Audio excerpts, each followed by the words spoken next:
What's up, friends? We are here, Francis Donald, Jordan Hirsch, the Time and Space podcast. Really excited for this week's Thanksgiving edition. We are joined by our college coach, Rob Randall, head coach at Nazareth College, an individual that's been really instrumental in our growth as lacrosse players, but growth as human beings as well.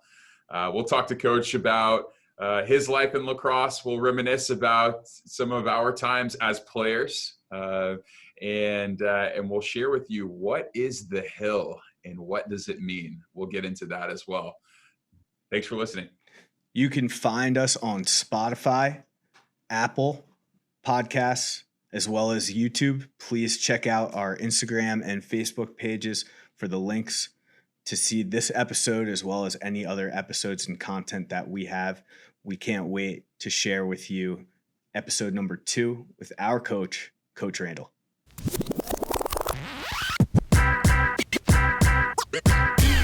Welcome to episode 2 of the Time and Space podcast.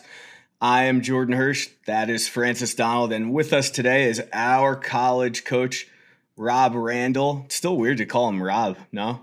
Like I'm always going to call him Coach, but they got to know his name, right? So Coach Randall, Coach Randall is with us today to talk a little shop, talk about his life in lacrosse and beyond. We are really excited for this Thanksgiving edition of the Time and Space podcast. We're going to start out, as we have done in the past few episodes, with a fit check. So I'm going to start off with Francis. What are you wearing today? This is version 2 of the Positively Masculine line of t-shirts. We talked about it last week. For those of you who didn't listen in, Positively Masculine is a campaign that I'm looking to get going. It's a campaign, it's a conversation about how we associate to the idea of masculinity and how we live it on a daily basis, and hopefully in a positive manner. All right, Coach. It's in gold because we went to Nazareth, and last week's shirt was purple. This week's shirt is gold because, Naz. That's how we do it. And we've unintentionally adopted those colors for this podcast. Wayne has marked all of our things with purple and gold. So it just continues to follow us. Coach, what are you wearing? Something that I've seen you wear pretty much all the time. Go for it. It's a classic. This is vintage. I don't have a lot of other outside clothes. I don't have any Lululemon hint gear. So I have, what do I have on? I have just a staff shirt of Nazareth Lacrosse, Nike sideline polo, and our NLPA Under Armour quarter zip. Can you extremely comfortable? Yes, it is. Can you have one of those? Yes. Oh, yes. Can you explain to everybody, Coach, what the NLPA is? Yes. The NLPA is an acronym that stands for the Nazareth Lacrosse Players Association. And it's our alumni association that dates back to 1989, I believe, when we got it started.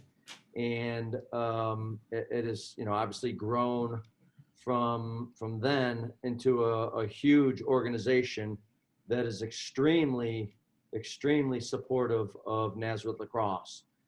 So much that we have the turf field that was named after the NLPA. This past spring, we had a presentation for it. Awesome.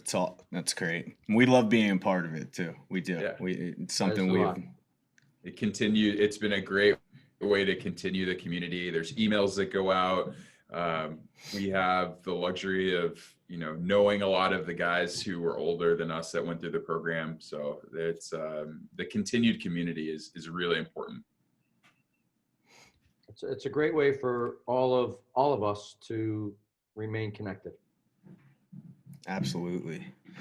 I am wearing a Lululemon hoodie. I'm not trying to rub it in or anything. I'm just telling you what I got. I didn't buy it for him. It's true. The family business. And I am wearing the new version, the new logo, Nazareth Lacrosse I like it. hat, the new logo. And I'm glad we're all wearing something Nazareth today. Very fitting. I think, honestly, Shawnee, every time Shawnee's come in, he has worn something Nazareth, I think, except for today, unless you have something on underneath. I might have some Nazareth socks on. He said he might have some Naz socks on right now. He said he's not sure. Sean. He said, Coach said, let's go, Sean, already. First episode, we talked about recruiting a lot. And one thing I was wondering, you have two kids, Carly and Brett. Carly is now an assistant coach at Wesleyan, and Brett is he a junior now? Senior. Is that right? Oh my goodness. He's a senior at Richmond, University of Richmond. How was the recruiting process for them, being that that's something that you do every day? Like, was there any comparisons that you used kind of like in your process in recruiting student athletes, and then how your kids were going through their process? Yeah, that's a really, really good, interesting question. Honestly, I think the process that we go through with the kids that we're recruiting to Nazareth is maybe lengthier and more complex to some degree than what both of my kids went through. Carly, as of like October of her junior year, October or November, I think she knew that she was going to be going to Syracuse. And that was kind of the only school that she really ever looked at. So it was pretty simple, quick, and done. And then with Brett, he was going through the process when there was a lot of kids that were committing like as 8th or 9th graders that had never really played a varsity level high school game. So there was, I think, maybe a little bit more sense of panic with his process, and he didn't actually make a decision until probably October of his senior year. And at that particular time, that was kind of like unheard of. But, we didn't want to jump into anything. I knew that he didn't have to make a commitment early anywhere. I knew that there would be a place for him. A lot of other parents probably don't know that. But I had the luxury of knowing that. And then, he got recognized through a couple different summer camps or summer tournaments by Richmond. And then we went down to Richmond after an event in Baltimore. We went down there for just a quick day visit down and back from Baltimore, and he loved it. And then ended up going back again for an official visit, probably in September or October, and that's kind of when he made his final decision to attend Richmond. So, and it's a little bit different. Actually, it's a lot different with our guys. So with my own kids, it was pretty simple. Wow, that's fortunate for sure. As looking into the Richmond program, which is, they're not new by any means, but I think that there is still a newness to that program, especially the success that they've had. What do you see, looking in? You've got your own team that you're running. What do you see in the Richmond program that makes it special, that makes it something that, you were okay with your son being a part of? Yeah, another great question. Thanks.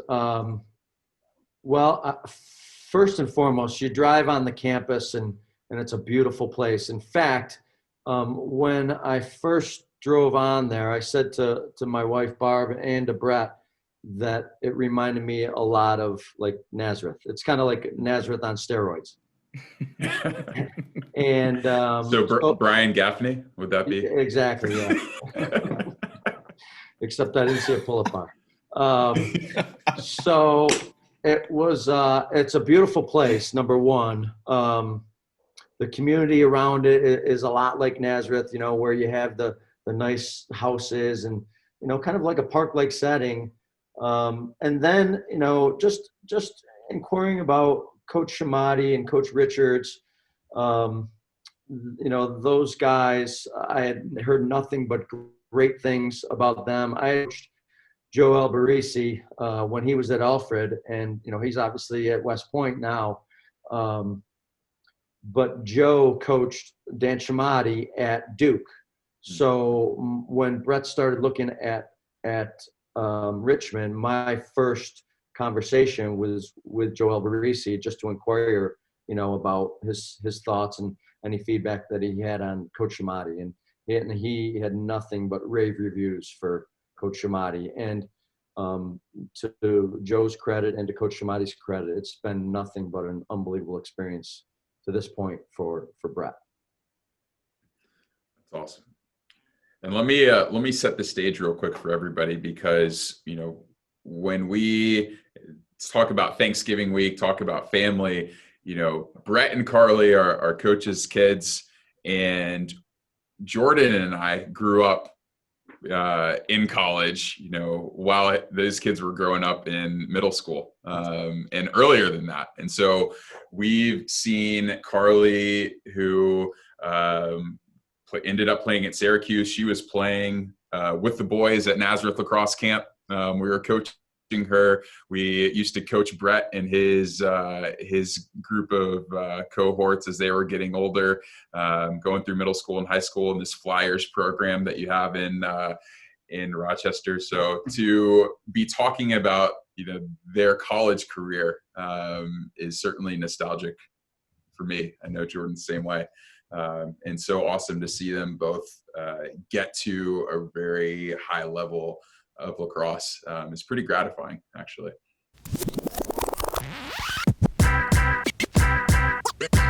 As someone, Coach, how long have you been coaching at Nazareth? Going into my 21st year as the head coach.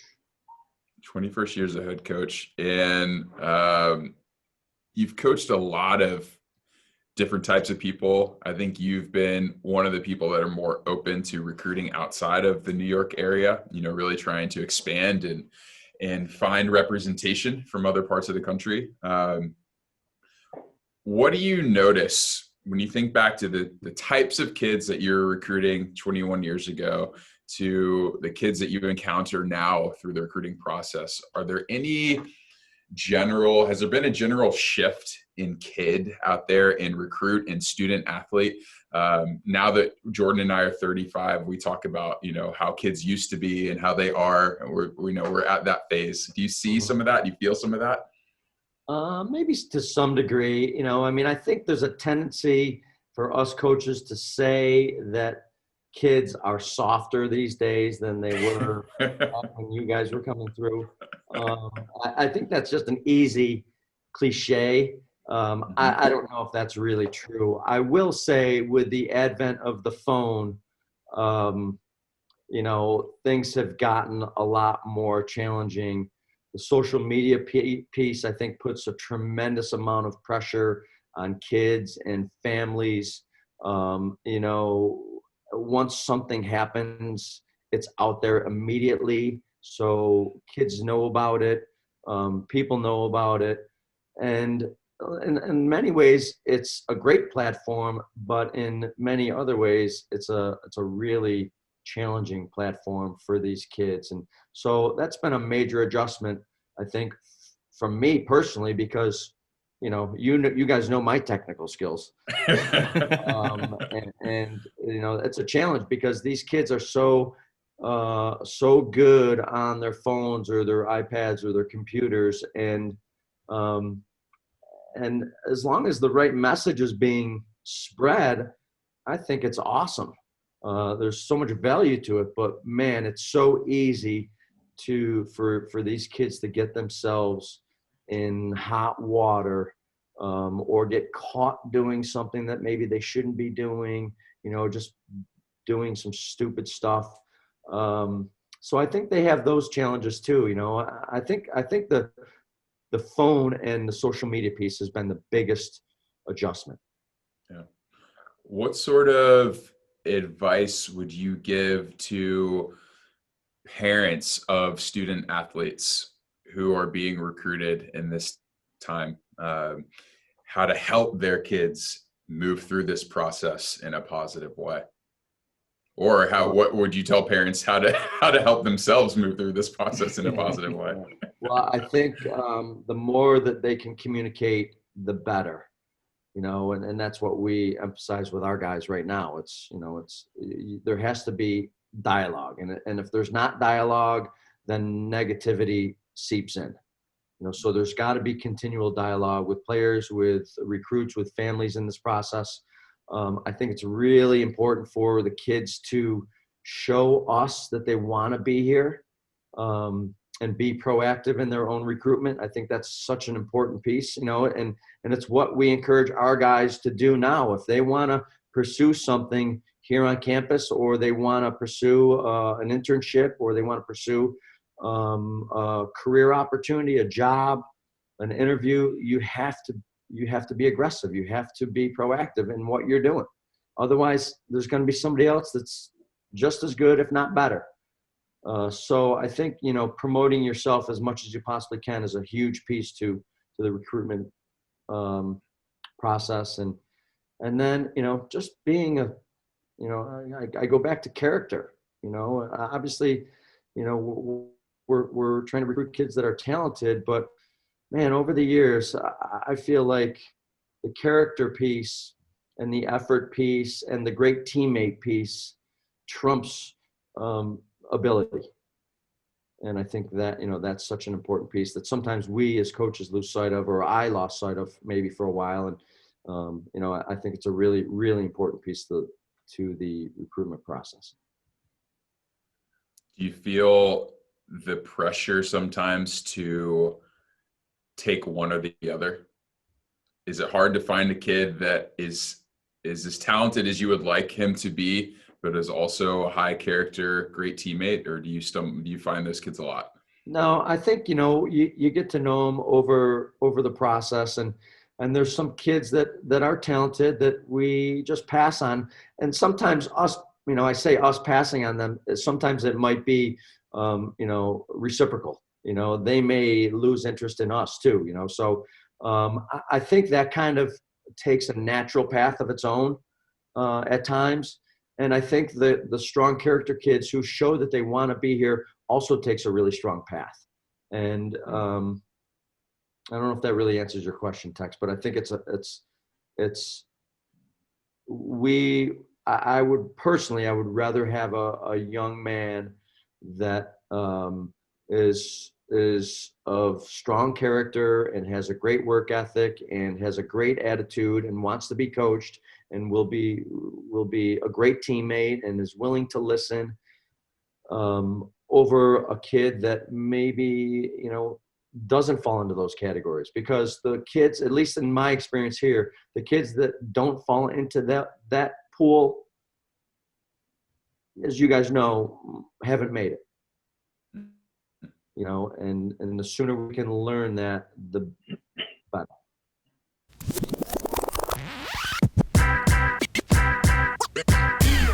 I've always found it so incredible, coach's long-term memory, and especially in terms of recruiting.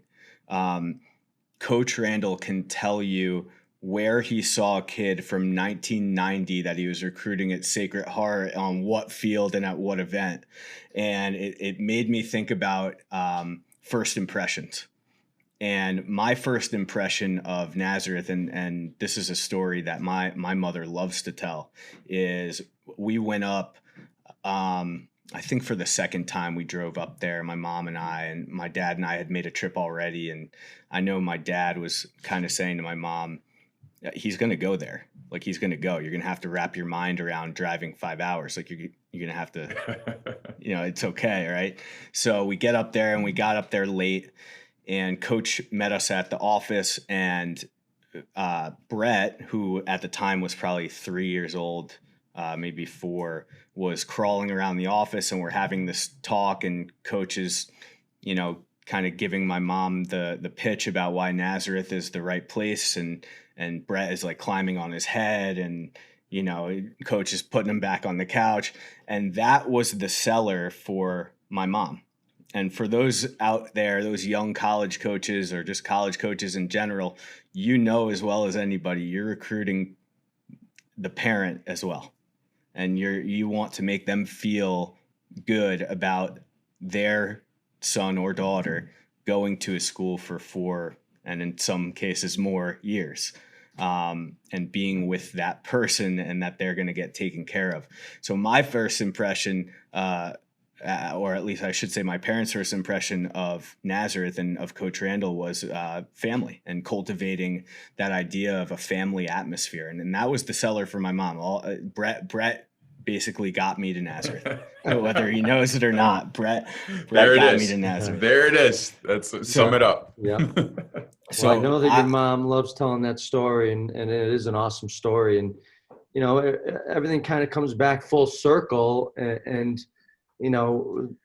she was focused on the family environment. And then, as Carly got older, it was so cool to have your mom and dad and you and Joelle have, and Tex was there too, to have Carly come down and visit with you guys for, a week or longer each summer. I don't know how many times she did that. I bet it was 5 or 6, 7 times anyways. Yeah. It kind of works both ways, and that's for sure. That's a really cool thing.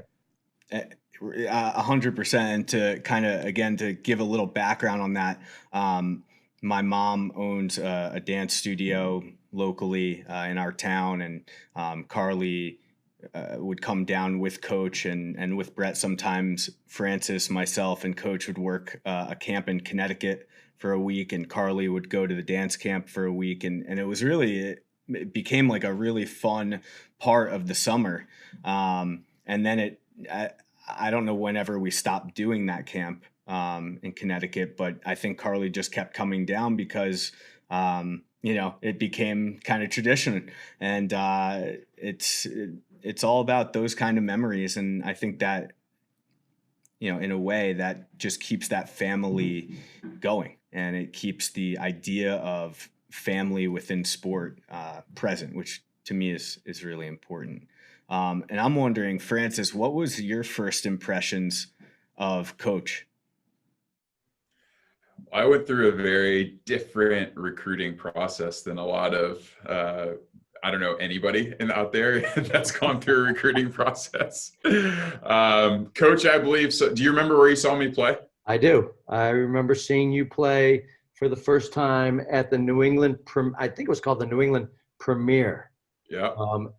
That was at a variety of places over the years. It ran for probably 3 or 4 years, and it was at Exeter. Yeah, this one was at Exeter. Yeah. School up there in New Hampshire. Name escapes me. Portsmouth, New Hampshire. Portsmouth, New Hampshire. Yeah. You see, I told you. I told you guys in that class, in your class, the class of 2007, at that event.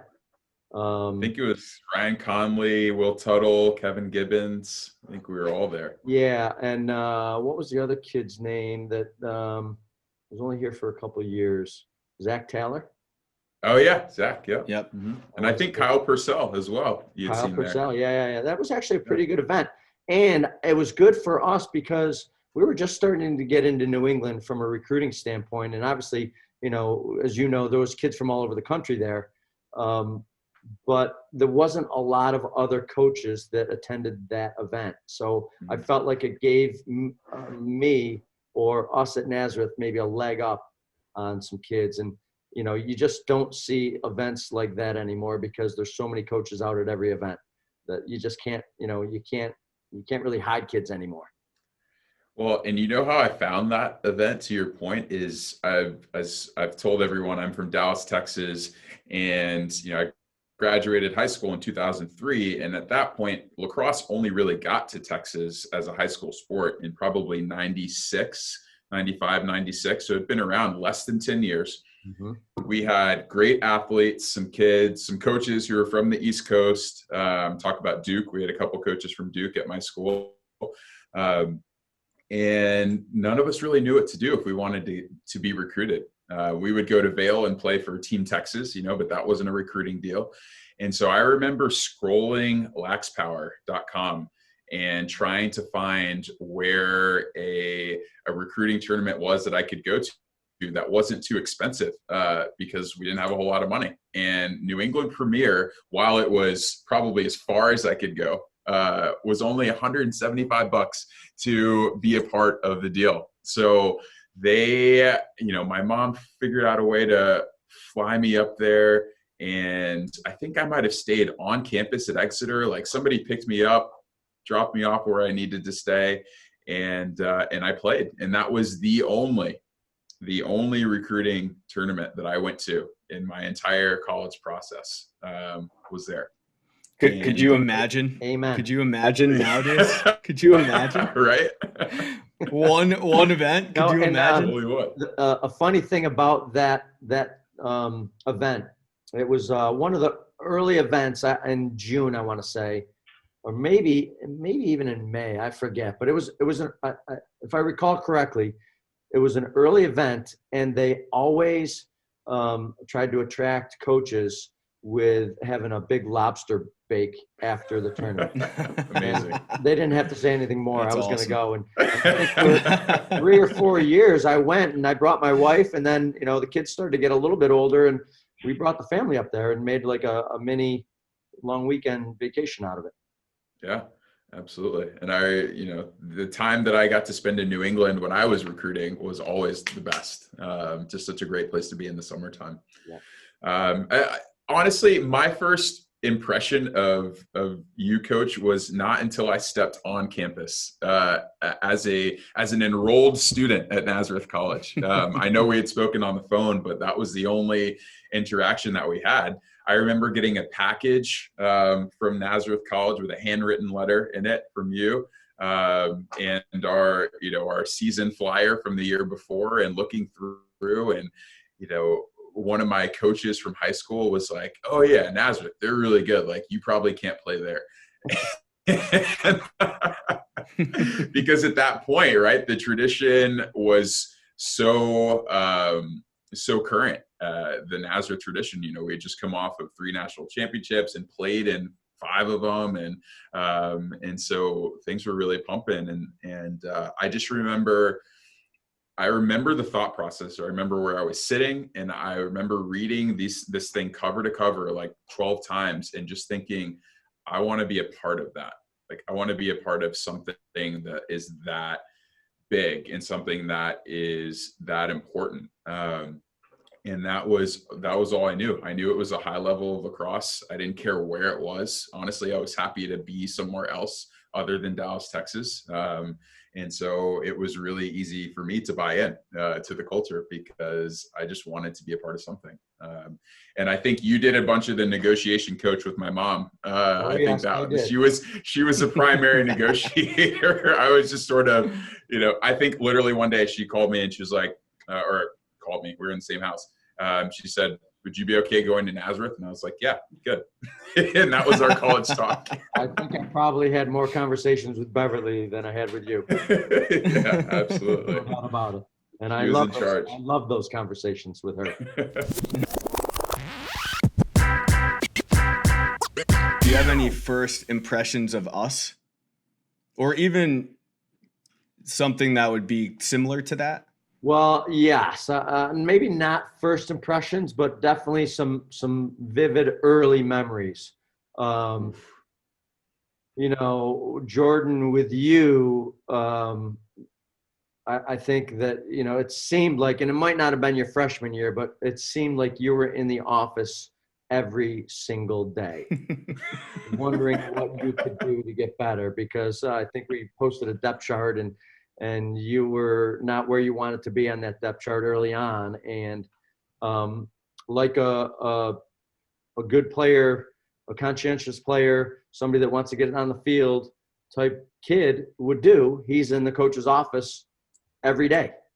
And, and that really stands out to me. And it's something that we continually want out of our guys. So I would say that for sure. And then, with your career, Jordan, I don't know stat wise what it was, but, again, if my memory serves, you got a little bit better each year and got a little bit more playing time each year. And I think one of the benefits, correct me if I'm wrong here, is that hoteling was out in the fall.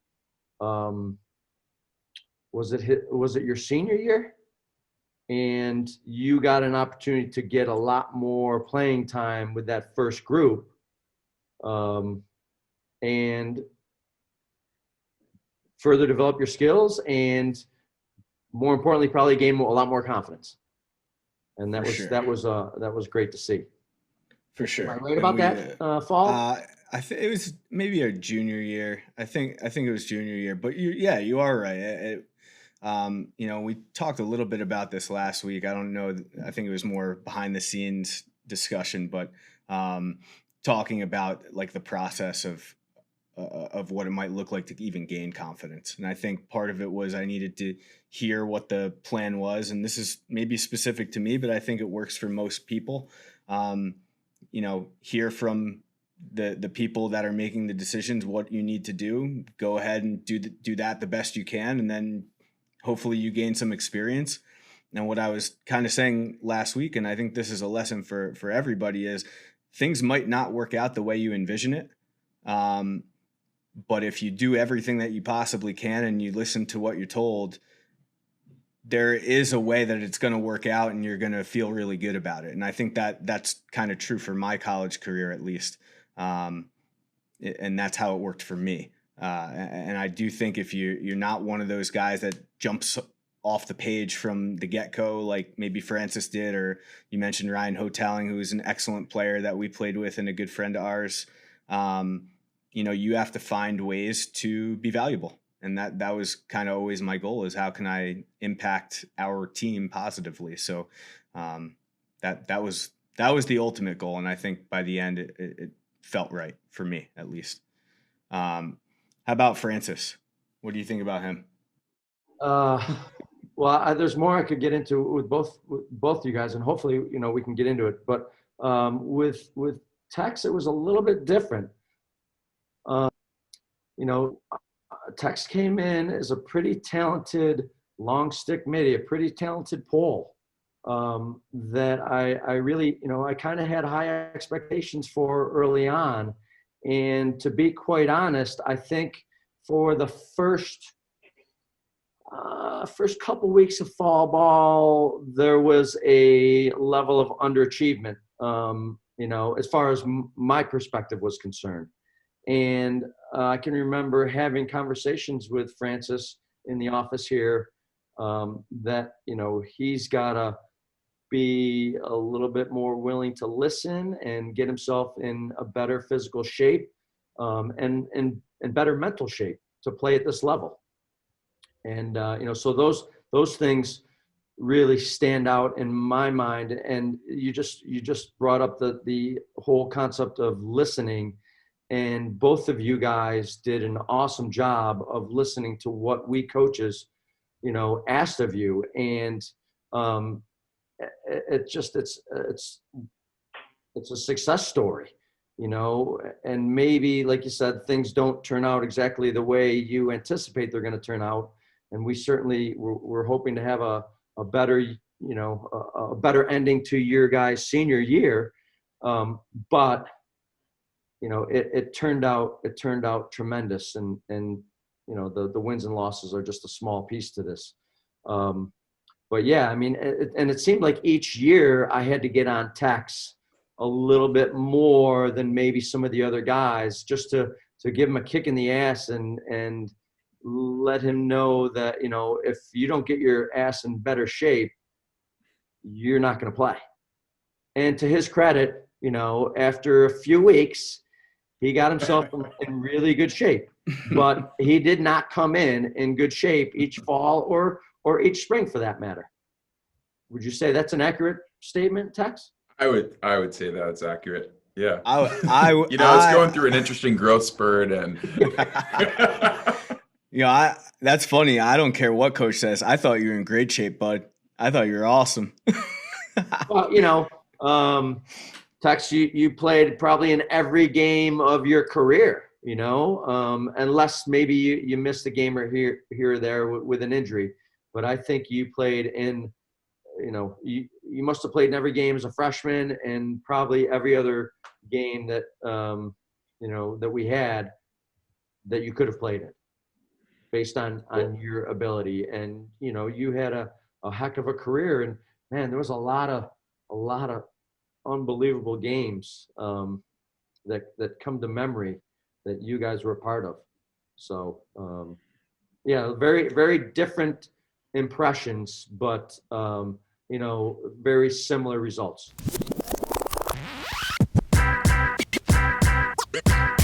I need to say it before I forget to say it. Francis and I both had periods of time where we got benched for either not producing, not performing, not executing, whatever the case may be. We both had a piece of our time in our 4 years.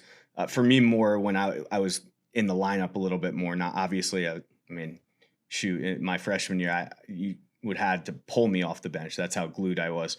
But I meant more like when we were both getting more significant time. We both had spells of getting benched.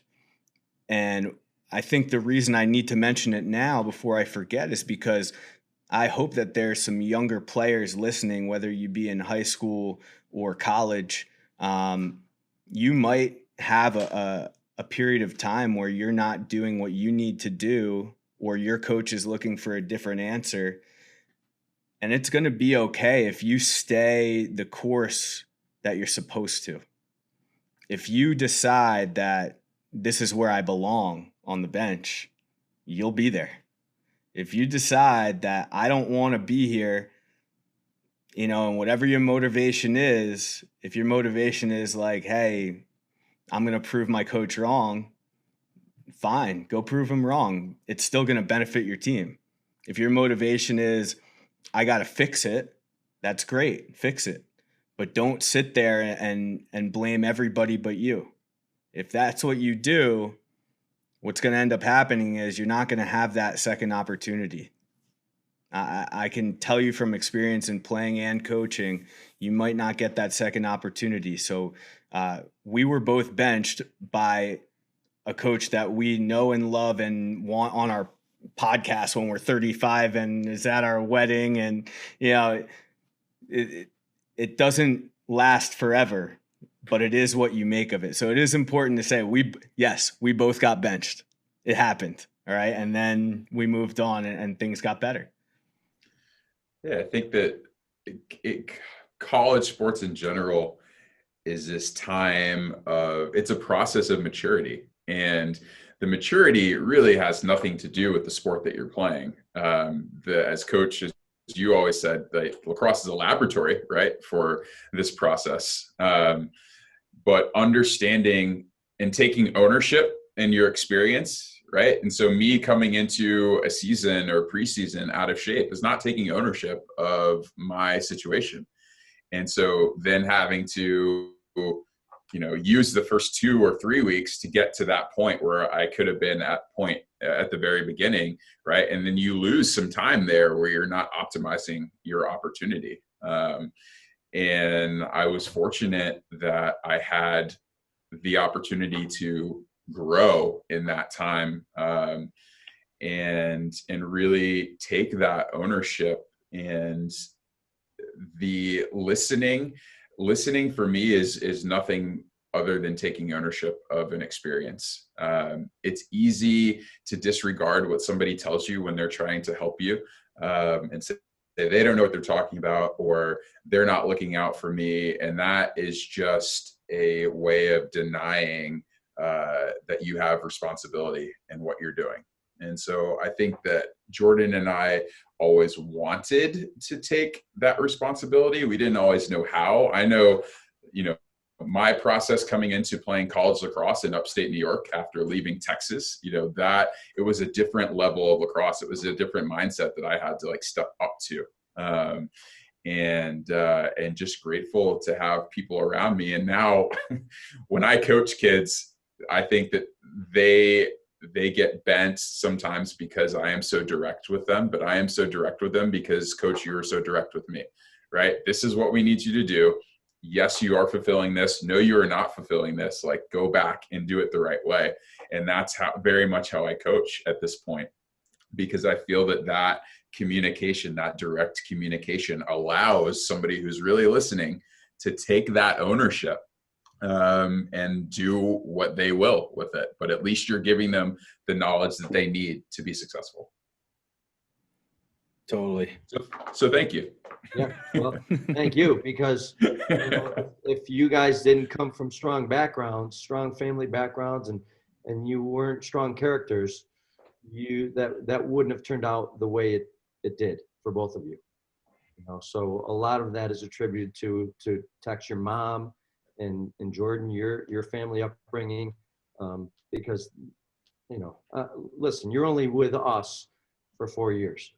And we really can't influence a whole lot that has happened over the first 18 years of your life in 4 short years.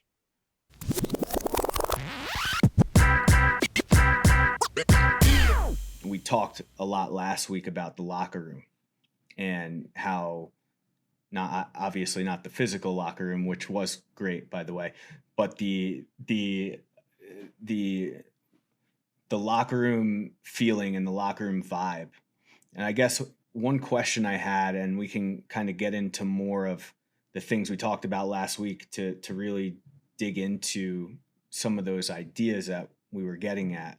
But one question I had was, do you feel like at Nazareth, because there's so much culture and tradition, do you feel like a lot of that bleeds into things year by year? Or do you feel like you're kind of resetting that in the locker room year by year? Or a little of both? I think it's probably a combination of both, Jordan.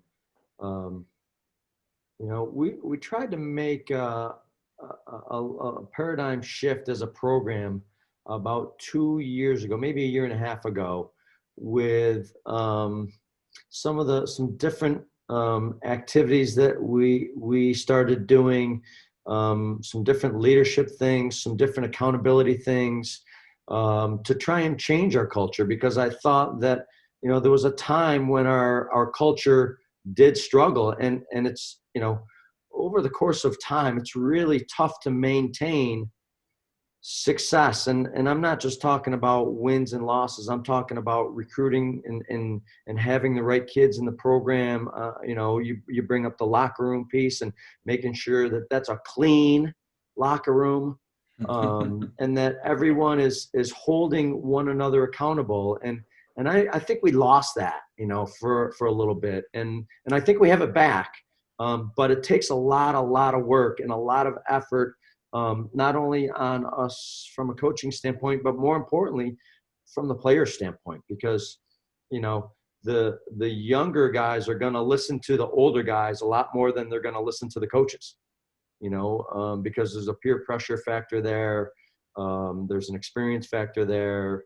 And so we changed some things, and so far it's worked out really well. And I was really disappointed to see our season come to an abrupt end last year, because I really felt like we had a really good, solid group of seniors, not necessarily a great group of lacrosse players, but a really good group of guys that bought into what we were preaching as coaches.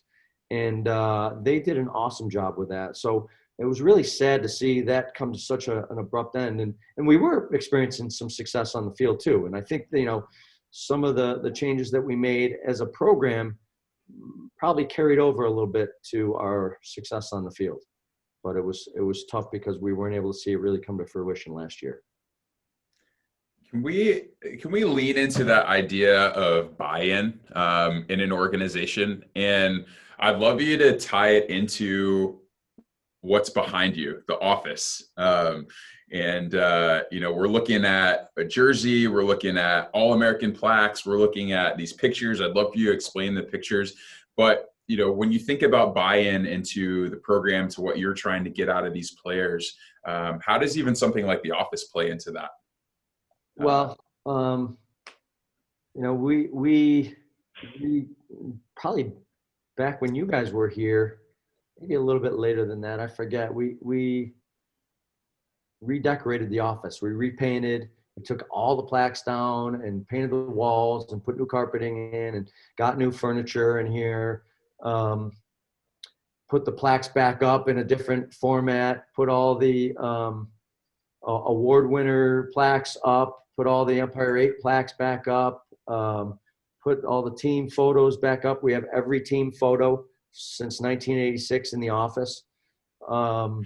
And quite honestly, I think it's, you walk in through the hallway here, and I would like to think it's a strong recruiting tool for us, and I think hopefully it sends a message. Our goal is that it sends a message to these families that we do have a strong knit team, and we do have a strong knit alumni association, and that we are a family, and that playing lacrosse here is serious, and it's a lot of fun. So that's kind of the whole idea behind the office, and we're fortunate to have a pretty decent sized office here, and kids come in here and I think they look around and they see the All-American plaques and they see the jerseys and they see the different award winners over the years, and we're still a relatively young lacrosse program, but there's quite a strong history. Well, I know that walk down in the Schultz Center there, right? That walk down that hallway was going to either be really good or really not so good once you got there. Because in the recruiting game, it's a little bit of a mystery, right? Once you if you're going down there on your own volition, or you've been summoned, right? Yeah, exactly. This is something we really dove into last week, is setting a foundation that's beyond lacrosse. And what we talked about, Francis and I, was how loving each other was an expectation, and you set that expectation, and it was something that we felt, and it was not really common, I think, back then. Now it's pretty common. I think John Gordon, he's written a bunch of books that kind of relate to sports, and I know you're a big John Gordon guy, and a lot of it has to do with loving your teammates and loving people in your organization. That was not really around back then. And what was it that was that calculated, or was that something that just was kind of a natural byproduct of how you coach? Did you even realize that that's how we kind of see it at this point? I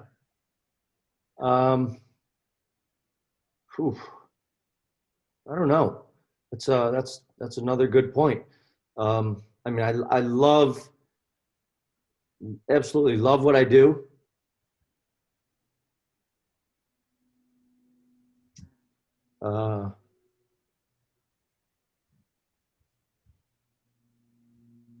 Just the interactions with you guys, and the growth and the maturity, like Tex was talking about.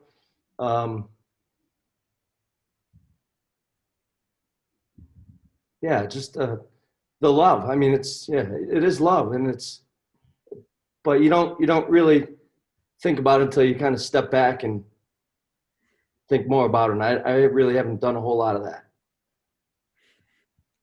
Well, we certainly felt it. And we also felt that you were a driver behind it. And allowed you gave us permission to love what we were doing, right? We had high expectations, but it was never something that that shouldn't have been expected of us. Everything was very attainable, and it was always brought back to fun. Like there was always fun to be had, and I think I think a lot of us learned how to love the game and love the sport in those 4 years. And it certainly, Jordan and I always recount, the time that we spent outside of the locker room, the time we spent outside of the field, talking about what we do and how we wanted to do it. And so we always just want you to know that was the example that you gave us of how to go about this process was for us was impactful. And we try to do that in the way that we coach. There are a long list of Randall isms that we have coined and that we use, and then we call each other after we use them, and we say, "You wouldn't believe what I told this kid today." Most of it probably couldn't be repeated in this podcast. Well, I think it's, you don't always have to like your players or your coaches or the people in your organization. But I think for an organization to be successful, you do have to love them. And many times that love is tough love, or love tough, because love has to come first. And the love piece has to be action oriented. You can't just talk about it. It's got to be something that's demonstrated. We try to demonstrate it on a daily basis. Yeah, I just remember after every game, you give a post-game speech, and you talk about the game, the experience of the game, but then it always finished with, "Now let's go and spend some time with our families."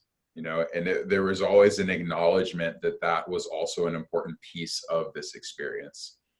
And I think that always gave us, even if it was coming off of a loss that we weren't proud of, or a win that we weren't proud of, it still gave us that focus of, okay, now let's transition, let's be family oriented, and we'll get back to work, tomorrow morning. For sure. And for me personally, I know one thing, and we haven't even really talked about it, and I'll try and keep this part very brief because it's not fun to recount, but I got in a pretty bad accident in college, a weightlifting accident, and being kind of far from home, it was a little nerve-wracking, I think, for my family. And I was laid up in the hospital for a little bit, and everything was fine. There was nothing like there's no jeopardy. My life wasn't in jeopardy. It wasn't that bad, but it was a pretty gross accident that required a lot of attention, I guess would be a good way to put it. And coach was there, and I needed somebody. I needed an adult. Like I just turned 19. I needed an adult there. My family wasn't there, and coach was there. And even having some friends come and help me out, which I needed too, knowing that my coach cared about me in that way was important to me, because that was a really interesting and tough time, and I needed it. And so I guess my point in saying that is Coach Randall brings up the point of it can't just be talk. It has to be action.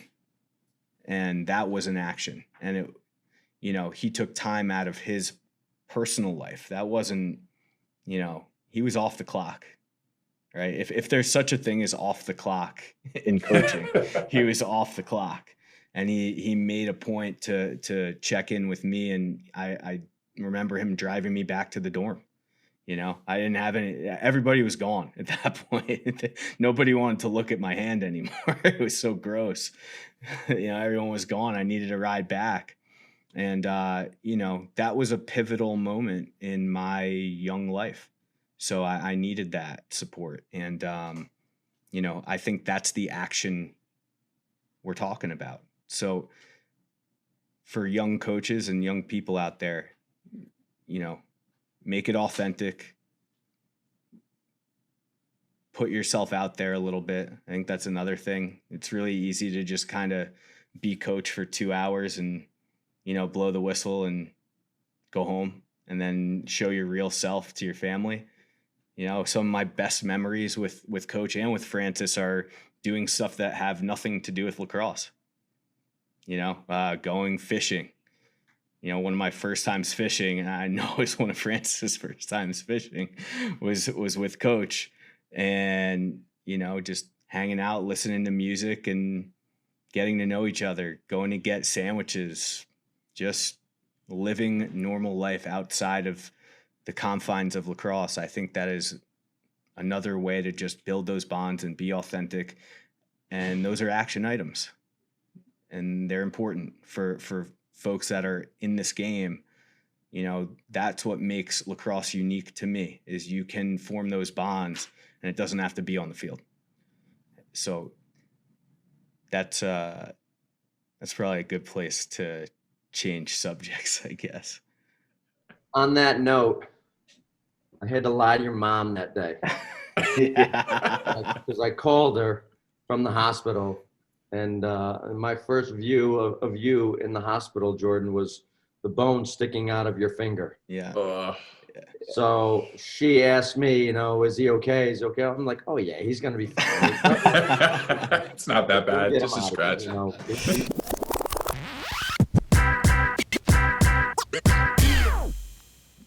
One sentence, when I say this word, just one sentence that comes, or these words, one sentence that comes to mind. I'm gonna have Coach go first, and then I'm gonna let Francis say, like, after processing. I want Coach's first, though. Okay, you ready? The hill.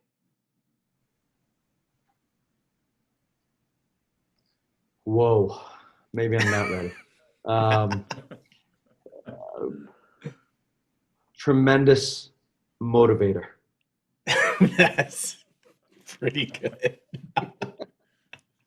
Francis, the hill. Yeah. Damn it. Can we talk about that? Can we get a quick download? Yeah, we could get the hill. So the hill, which really could be like one of two hills, but it's known as the hill. It was a learning tool that was used at Nazareth. I'm assuming it still is. Reinforcement. Yeah. A reinforcement tool. It was something that you may do by yourself, as I did many times. It's something that you may do with a group or as a team. And it was a reminder that even though we love you, you still have to love some other stuff back. And that was, the hill was, it was the ultimate show for you need to step up a little bit differently. You need to change what you're doing. And whether that be in the classroom or on the field or socially, the hill usually was the best teaching tool you could have. I want to hear Coach's philosophy. Was there a philosophy behind the hill, or was it just convenient that it was there and you put us there every once in a while? Well, that goes back to like my playing days, and I can remember being on the hill for screwing up or whatever it might have been. So no, I mean, yeah, the convenience of it for sure. Back when I was playing, or in the early years, all we had was the upper field and the lower grass field. So the only thing that separated those two fields was the hill. So it was very easy to tell somebody to go touch the fence. Yeah. either from the upper field or from the lower field. And it's still, it's not too inconvenient from the turf field either at this point. No. And we had plenty of guys this fall that for one reason or another. I think when I think about it, the bigger picture idea of the hill is that when you do not do the things that are asked of you, you create extra work for yourself. And the hill was a perfect representation of that. You had to stop what you were doing.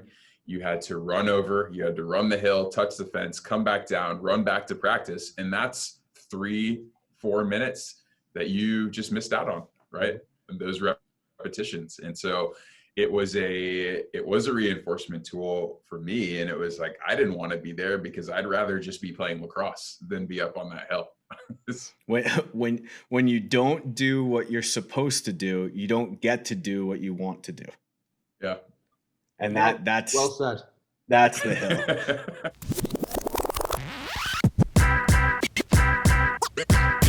When you think about your life in lacrosse, you grew up in a lacrosse rich area in Western New York. You have coached at a bunch of different levels.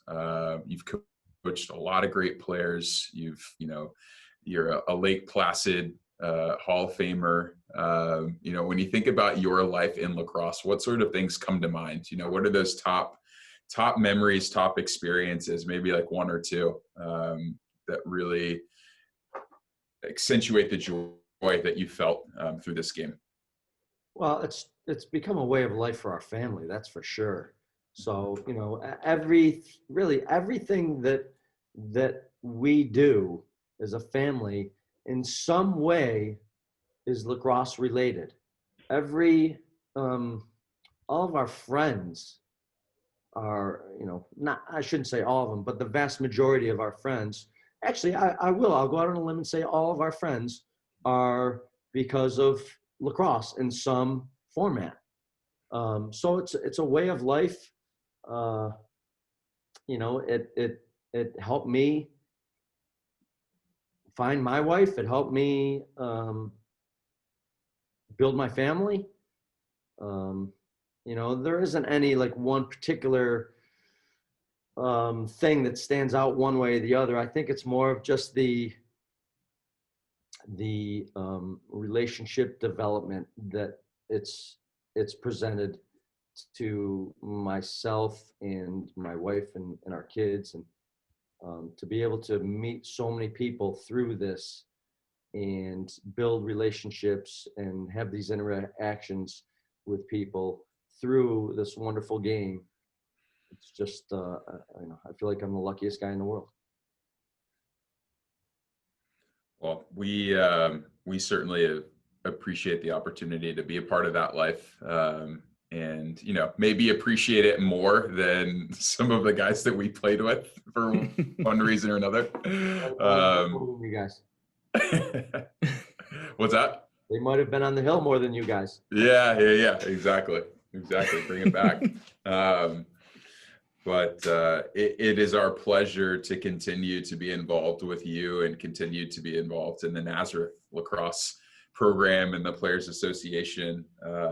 And as you can see, the birthplace of this podcast and the relationships behind the podcast, stem from what you are doing in your office and on that campus and in your program. So thank you for that. Well, you guys play a huge role in that as well.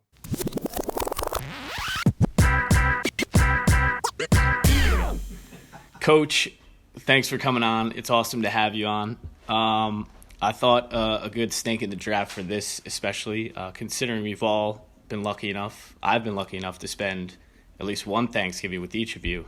I thought we'd do a fun topic this week. I'm not going to ask Coach to rate Air Jordans like we did for Silbs, but I don't even know what Air Jordans are. You're an Under Armour guy. So that one goal that Jordan scored against RIT, that was an Air Jordan. there you go. Yeah. So the topic this week is best Thanksgiving sides. So I'm just going to list them off. Again, we're going to have a steak draft. Coach, you're going to go. You have the first pick. Then we're going to go to Jordan. Francis has 3 and 4. Back to Jordan for 5. Coach gets 6 and 7, etc. So I'm just going to rattle off this list real quick. Number 1, mashed potatoes. Green bean casserole. Stuffing. Cornbread. Cranberry sauce. Sweet potato casserole, or any variety of sweet potatoes you may or may like. Mac and cheese. Controversial in some people's opinion. Brussels sprouts. And corn on the cob, any variation you may like. So, Coach, you're up first. What is your number 1 Thanksgiving side? I'll go with sweet potatoes. Wow. All right. That's pretty controversial, but I like it. I can't complain with that. Hey, the man knows what he likes. Jordan, you're up. I'm gonna go controversial too. Mac and cheese. Wow. Are we still talking about Thanksgiving, or is this? I mean, you all know my mom Giving makes it the Hirsch house. for real. My mom makes legitimate mac and cheese. It's legit. She actually sent me a picture of it today in the oven. That's why I went for it. Yeah. Also, I eat There you go. lasagna on Thanksgiving, so there's that. Okay. Yeah. Francis, you're up back to back. I'm gonna go cornbread, and I'm gonna go cranberry sauce, jellied, canned and jellied. Yeah. I just want to say, Still in there. I can't believe mashed potatoes and stuffing are still on the board after 4 picks. That is something I didn't anticipate coming, but I totally get it. Won't be for long. Jordan, that's back to you, and then Coach, you have 2 picks. Okay. I will take mashed potatoes. Okay. I'm gonna go stuffing with gravy, Good choice. and then would pumpkin pie be a side? Oh wow! You know what? We can have a write-in. Okay. We can have a write-in. I think that's a great side. Dessert side. Hey, we'll take that. Pumpkin pie is exceptional. Coach coming and changing the game. I think I'm going green bean casserole. I need to add some green to this plate, Extremely underrated side. especially if there's a lot of crunchy on top, a lot of crunchy stuff. Yeah, cornflakes on top, or French's, whatever the onion things. Yeah, Really good. Was that my pick? I don't think so. No, No, I think it's you now. I think I just. Or maybe you got jumped, but hey. Listen, Coach wrote in his own thing. There's no rules here anymore. I think I'm only questioning because Francis has consistently shown issue with the snake draft format. Yeah, it's really So tough. If I can't see it, I can't. Yeah, I understand. I'm not mad at you or anything, but I was gonna maybe pick the green bean thing. What do I have left? You went so fast, I couldn't write anything down. So you have, still on the board, we have corn on the cob and Brussels sprouts. Ooh, Oh, I'll give you I'm green beans. No, now we can do trades in the draft. This is like the NBA.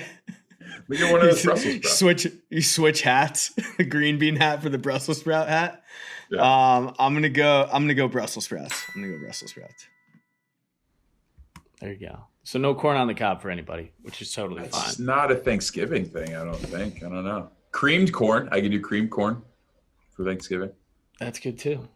That's good stuff as well.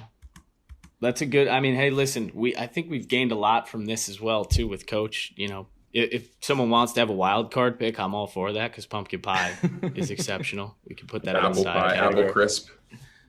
Both very good. Some roasted or steamed vegetables.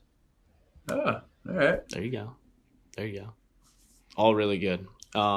Excellent, gentlemen. And Coach, I just wanted to say really quick, awesome to have you on. It's been great to have you on.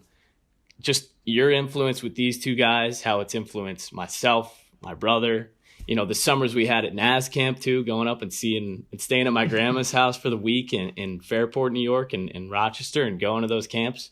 Awesome. And just an influence on my lacrosse journey. And it was awesome being able to talk to you today. And thanks for coming on. It's so cool to see all of you guys. We're all grown up. Yeah. Grown up. Something like that.